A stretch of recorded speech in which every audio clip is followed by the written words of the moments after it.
തനിക്കെതിരെ നിലകൊള്ളുന്ന ടെലിവിഷൻ ചാനലുകളുടെ ലൈസൻസ് പിൻവലിക്കണമെന്നാണ് തൻ്റെ ആഗ്രഹമെന്ന് American president Donald Trump. Television ചാനലുകൾ തനിക്കെതിരെ മോശം പ്രചാരണമാണ് നടത്തുന്നത്, അവിടെ ലൈസൻസ് നഷ്ടപ്പെട്ടേക്കാനും സാധ്യതയുണ്ടെന്ന് ട്രംപിൻ്റെ മുന്നറിയിപ്പ്. അമേരിക്കയിൽ നിന്ന് മധു കൊട്ടാരക്കാർ തത്സമയം ചേരുന്നു. മധു, ഒരു ടെലിവിഷൻ അവതാരകൻ ആയിരുന്ന ഡൊണാൾഡ് ട്രംപ് ഇപ്പോൾ ഈ ചാനലുകളുടെ വിമർശനത്തിൽ പൊറുതിമുട്ടി ഈ ചാനലുകളെ തന്നെ ഉന്മൂലനം ചെയ്യണമെന്നുള്ള ചിന്തയിലേക്ക് അദ്ദേഹം നീങ്ങുന്നു. ആവശ്യമില്ലാത്ത പണിവല്ലോ അദ്ദേഹം കാണിക്കൂ. Good morning.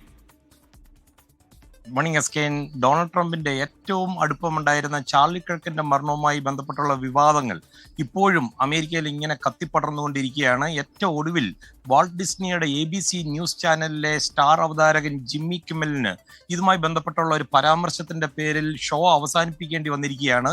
തനിക്കെതിരെ നിരന്തരമായി ടെലിവിഷൻ ചാനലുകളിൽ നെഗറ്റീവ് കമന്റുകൾ വരുന്നതിന്റെ പേരിൽ അത്തരം ടെലിവിഷൻ ചാനലുകളുടെ ലൈസൻസ് റദ്ദാക്കി ഗ്രൗണ്ട് ചെയ്യുന്ന കാര്യം FCC അല്ലെങ്കിൽ ഫെഡറൽ കമ്മ്യൂണിക്കേഷൻ കമ്മീഷൻ പരിഗണിക്കണമെന്നാണ് ട്രംപ് ഇന്ന് ആവശ്യപ്പെട്ടിരിക്കുന്നത്.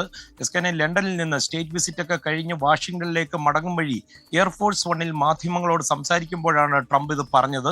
97% പേരും തന്റെ പേര് മോശമാക്കുവാൻ മനഃപൂർവ്വം ശ്രമിക്കുകയാണ്. ടെലിവിഷൻ ചാനലുകൾക്ക് ലൈസൻസ് നൽകുമ്പോഴും അതുപോലെ ഇവർ പുതുക്കാനായിട്ട് വരുമ്പോഴും ഒക്കെ അവർ തന്നോട് എങ്ങനെയാണ് പെരുമാറുന്നത് കൂടി പരിഗണിച്ച് വേണം ലൈസൻസ് നൽകണമെന്നുള്ള ഒരു ആവശ്യമാണ് ട്രംപ് മുന്നോട്ട് വെക്കുന്നത്. അത് മാത്രമല്ല, വൈകുന്നേരങ്ങളിൽ ഈവനിങ് ഷോകളിൽ ടെലിവിഷൻ ചാനലുകളിൽ ചിലർ വന്നിരുന്ന് അവർക്ക് ഒരൊറ്റ അജണ്ടയേ ഉള്ളൂ, എങ്ങനെയെങ്കിലും ട്രംപിനെ അടിച്ച് താഴെ ഇടുക.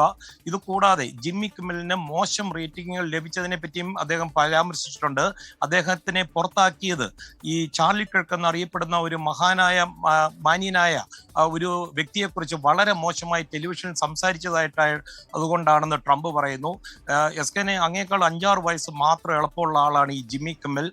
നിങ്ങൾ തമ്മിൽ ഒരുപാട് സാമ്യവുമുണ്ട്. പണ്ടൊരു ഓണത്തിന് ജിമിക്കി കമ്മൽ എന്ന് പറയുന്ന ഒരു പാട്ട് ഹിറ്റായപ്പോൾ അദ്ദേഹം മലയാളികളോട് സമൂഹ മാധ്യമത്തിലൂടെ പ്രതികരിച്ചതൊക്കെ വലിയ വാർത്തയായിരുന്നു.